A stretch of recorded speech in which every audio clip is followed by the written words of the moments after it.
Querido amigo, o nosso objetivo no estudo de hoje é contemplarmos todos os 30 versículos do capítulo 11. No estudo que iniciamos agora, temos mais uma parte do esboço do ano de popularidade que Mateus apresenta sobre a vida de Jesus.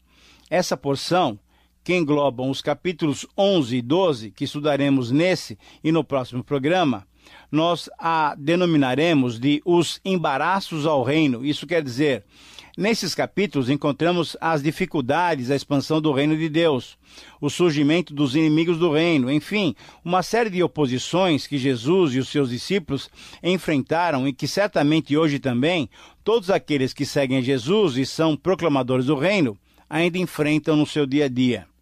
Vamos olhar então para o capítulo 11, que pode ser dividido de 1 a 19, onde encontramos a oposição política. E do versículo 20 a 30, nós encontramos a oposição social. Querido amigo, talvez você pergunte, mas por que a mensagem do reino de Deus, que traz esperança, e a mensagem da salvação, é a mensagem de que a eternidade tem invadido a história humana, pode provocar oposição, pode provocar dificuldades? Amigo, mesmo sendo uma mensagem que proclame a boa nova de salvação, mesmo sendo a mensagem que traz a luz divina para o homem, o Evangelho encontra oposição, ele encontra rejeição. Sabe por quê? Porque, como disse Jesus em João 3,19, perceba bem essas palavras de Jesus: os homens amaram mais as trevas do que a luz, porque as suas obras eram más. Assim, quando observamos essa primeira oposição, que denominamos de oposição política, nos versos 1 a 19, encontramos a manifestação clara desse embaraço, dessa dificuldade ao reino de Deus, no contexto da prisão de João Batista. Nos versículos 2 a 6, encontramos João Batista preso. Conforme a tradição, ele estava preso na fortaleza de Maqueiro, nas montanhas além do Mar Morto, provavelmente já há mais de 3 meses, durante o longo inverno. Através dos seus discípulos, o Batista ouviu notícias de que Jesus estava realizando coisas incríveis. Notícias não só dos seus milagres, mas também das orientações aos 12. Mas João Batista ouviu também que Jesus estava ensinando, estava dando declarações muito objetivas. João certamente ouviu a declaração que Jesus tinha dado na sinagoga de Nazaré, quando assumiu a profecia de Isaías 61 para si mesmo, dizendo que o Espírito Santo o ungira para evangelizar aos pobres e o enviara para proclamar libertação aos cativos, conforme lemos em Lucas 4,18. João Batista estava numa situação muito delicada, preso, injustiçado, provavelmente estava triste, estava se questionando se Jesus, aquele a quem ele anunciara e até batizada, viera para proclamar libertação aos cativos, por que ele, João, ainda estava preso? Porque Jesus, que era seu primo, que sabia que ele, João, fora o seu precursor, que tinha ouvido o seu testemunho, eis o Cordeiro de Deus que tira o pecado do mundo, por que Jesus ainda não fora visitá-lo? Será que ele era mesmo o Messias prometido?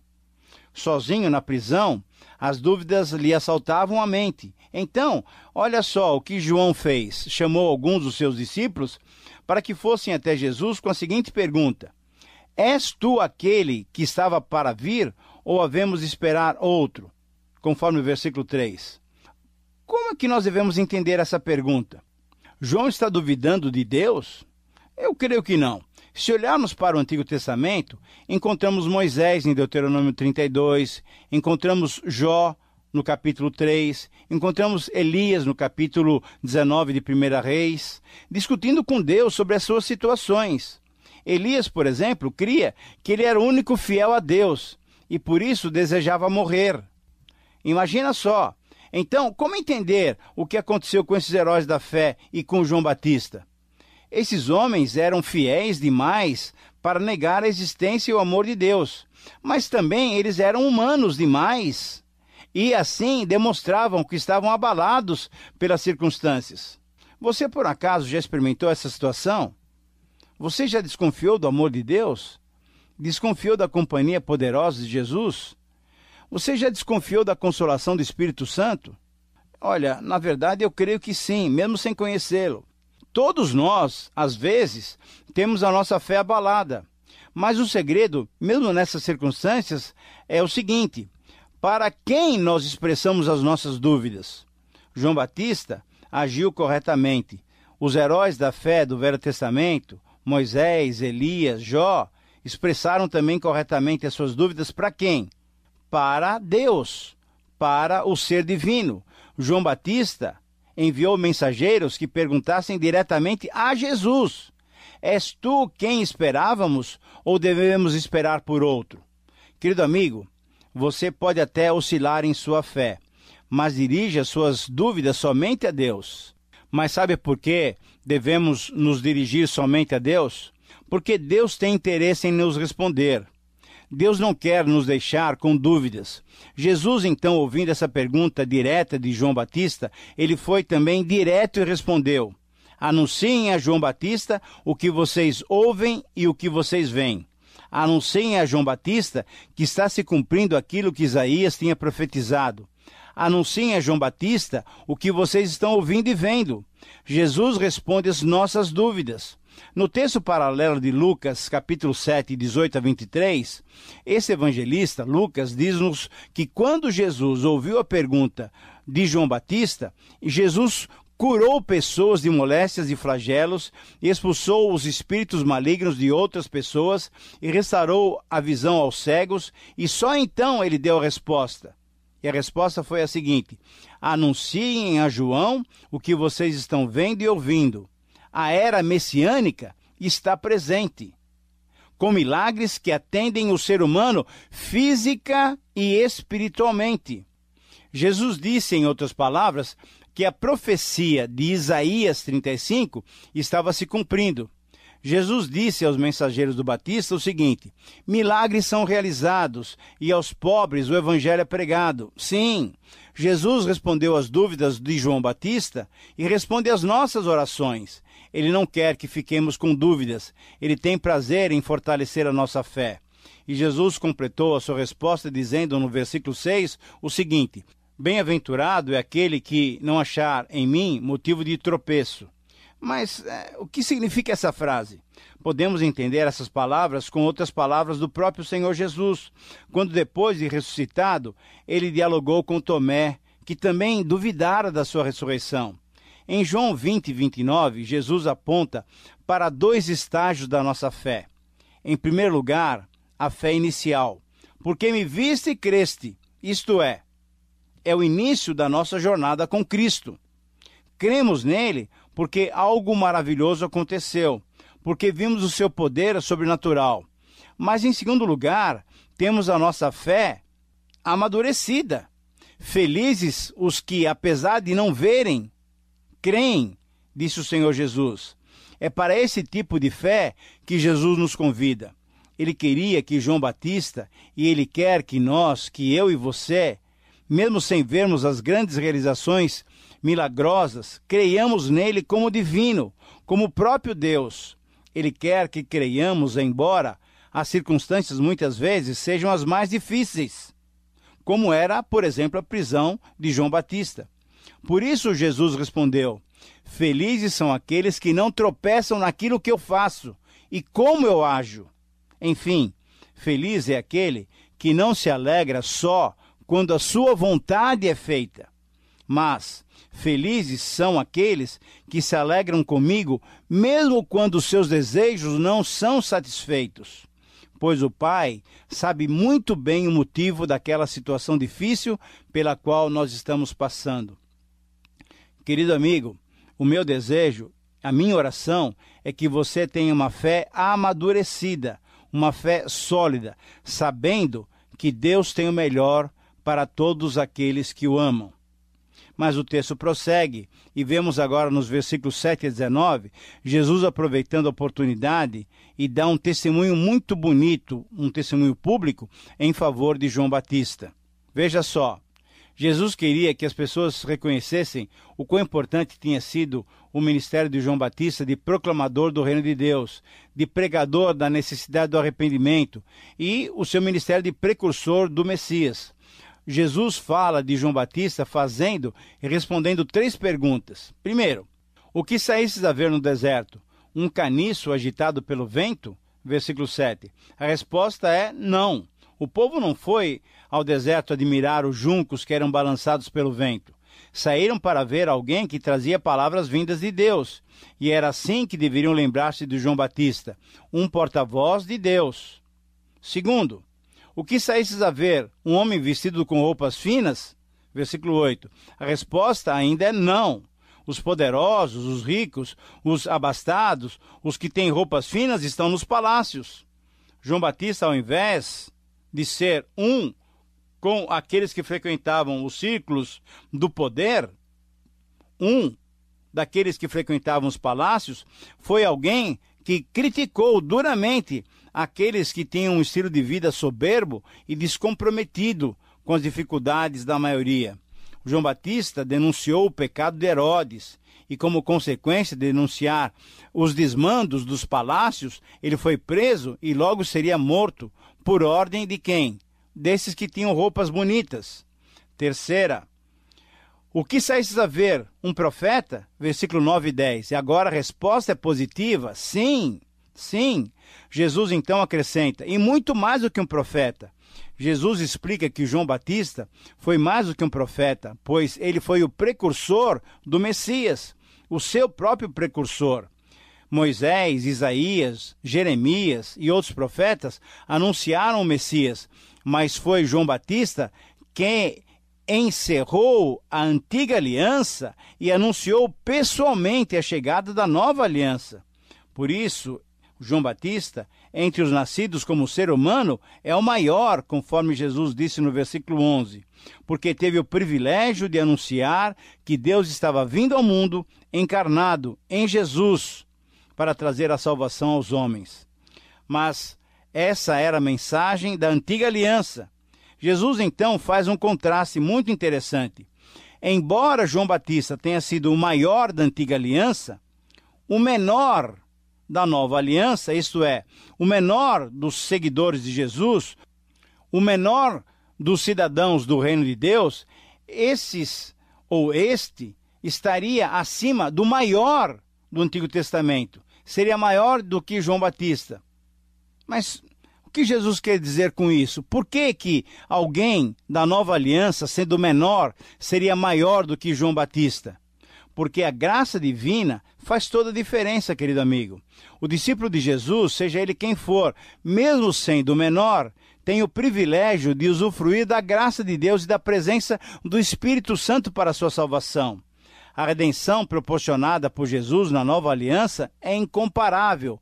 Por isso, qualquer um menor da nova aliança é superior ao maior da antiga aliança. É dentro desse contexto que devemos entender o versículo 12, por exemplo. Uma possível interpretação é que Jesus esteja se referindo às forças contrárias ao reino dos céus, que sempre lutarão contra a entrada das pessoas nesse reino. Mas o reino de Deus está avançando poderosamente. E mesmo homens violentos como Herodes, que prendera João Batista com força e violência, eles não conseguiriam deter o avanço do reino. Uma outra possibilidade de entendermos o versículo 12, e queremos ser esta a interpretação correta, é que Jesus estava dizendo que para entrar no reino temos que pagar um preço. Agora, entenda muito bem isso, é importantíssimo que nós entendamos isso. A entrada do reino é gratuita, a salvação é gratuita, mas quem quer seguir a Jesus tem que saber, veja só, que não teremos lugar onde reclinar a cabeça. Teremos que deixar que os mortos enterrem os seus mortos. Teremos que priorizar o discipulado. Teremos que negar o nosso próprio eu. Teremos que tomar a nossa cruz dia a dia, para então seguirmos a Jesus. Sim, querido amigo, para usufruirmos a era messiânica, é necessário nos arrependermos dos nossos pecados. É necessário crermos que Jesus é o Deus encarnado, o nosso Salvador. Temos então que nos batizar, como João pregara, e batizara, simbolizando o quê? Que morremos para a velha vida. É necessário nascermos para uma nova vida. Então, é esse o contexto que nós devemos entender o versículo 12. E agora, nos versículos 14 e 15, Jesus identifica João Batista com Elias, profetizado por Malaquias em capítulo 4, versículo 5. Essa identificação exigia fé, exigia ouvir com entendimento. Se o quereis reconhecer, disse Jesus. João Batista, entenda bem, não era a reencarnação de Elias, pois o próprio João Batista disse em João, capítulo 1, versículo 21, que ele não era Elias. Em Lucas 1, 17, o anjo Gabriel disse que João Batista nasceria no poder e no espírito de Elias. Sabe por quê? Porque não existe reencarnação. E, finalizando, Jesus disse, então, nos versos seguintes, 16 a 19, que aquela geração era inconstante como criança, que exigiam que se dançassem conforme a música. Criticaram João Batista porque ele não comia e não bebia, e exigia o arrependimento.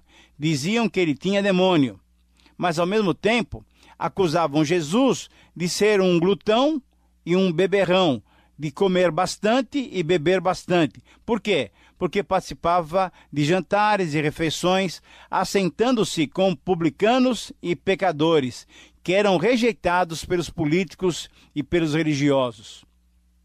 De Jesus, também, quando expulsou demônios de pessoas que estavam possuídas, disseram isso. Ele tem demônio. Disseram mais. Ele expulsa os demônios pelo poder de Beelzebu. Jesus estava condenando aquela geração que não cria. Jesus estava demonstrando como a falta de visão daquela geração criava dificuldades, criava embaraços ao reino. Era assim a primeira oposição ao reino, a oposição política. Mas veja só, o texto prossegue e a partir do versículo 20 até o 30, nós encontramos um outro tipo de oposição. Nós encontramos a oposição social. E aí Jesus condena as cidades de Corazim, Betsaida e Cafarnaum. Agora, por que Jesus condena essas cidades? E por que Jesus condena cidades ao invés de apontar e de fazer uma acusação direta a pessoas? Sabe por quê? Porque essas cidades, isso é, toda a sua população, tinham visto as maravilhas, o amor e o poder de Jesus, e elas não tinham crido. Corazim e Cafarnaum eram cidades bem próximas uma da outra, e junto com Betsaida, tiveram o privilégio de ver Jesus por suas ruas, realizando atos milagrosos e pregando as boas novas de salvação. Porém, aconteceu que essas cidades se fecharam à mensagem de Cristo e revelaram a sua indiferença pelo Messias. Então, Jesus lançou sobre elas o seu julgamento. Disse Jesus que haveria menor rigor no dia de juízo para algumas cidades gentias, e ele mencionou Tiro, Sidom e Sodoma. Essas cidades gentias receberiam um menor juízo do que aquelas cidades judaicas. Porque se naquelas cidades gentias tivessem acontecido os milagres e a manifestação do amor e do poder de Deus, com certeza elas teriam se arrependido, assim como aconteceu com Nínive, que também ouviu a pregação do profeta Jonas e se arrependeu. Você se lembra desse episódio do Antigo Testamento? Exatamente, Jonas não queria pregar, e depois, quando ele foi e obedeceu a Deus e pregou, o que aconteceu? Nínive se arrependeu. Ora, por essas palavras de Jesus, nós vemos o endurecimento do povo de Israel, do povo judeu, habitantes da cidade de Corazim, Cafarnaum e Betsaida. Na verdade, Jesus estava dizendo que o povo tinha o coração endurecido. E esse é o endurecimento que nós vemos hoje ainda. Jesus nos mostra que no futuro julgamento haverá graus de condenação como haverá graus de galardão. Ora, aqui está a justiça divina, que mostra que quem tiver maior luz maior responsabilidade terá. Quanto maior for a luz, maior será o castigo.